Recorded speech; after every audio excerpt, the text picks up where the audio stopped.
Le 25 mars, vers midi, le roi Faisal était assassiné par un de ses neveux.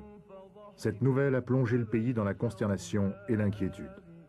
Le meurtrier, âgé de 24 ans, était rentré récemment des États-Unis où il venait de terminer ses études universitaires.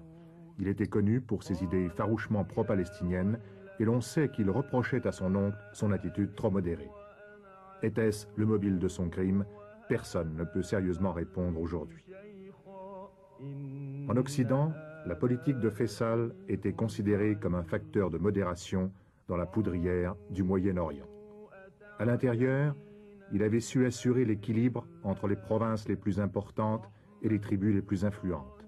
Son habileté politique lui avait permis de jouer les unes contre les autres les tendances progressistes et les forces les plus réactionnaires. Finalement, en fin tacticien, il a permis à son peuple de sauter du Moyen-Âge à la deuxième moitié du XXe siècle en préservant la monarchie absolue.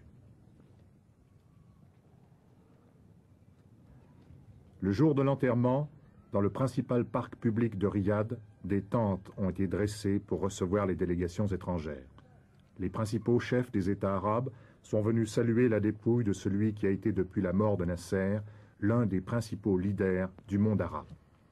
Anwar el-Sadat a été le premier chef d'État à atterrir à Riyad. Depuis 1972, le rapprochement de l'Égypte et de l'Arabie saoudite a profondément modifié l'échiquier du Moyen-Orient. C'est Faisal qui a poussé Sadat à renvoyer les conseillers militaires soviétiques.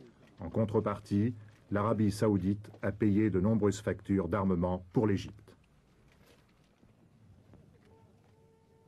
Autre leader du monde arabe, Wari Boumedienne. On sait que les liens entre le président algérien et le roi Faisal avec l'Arabie saoudite.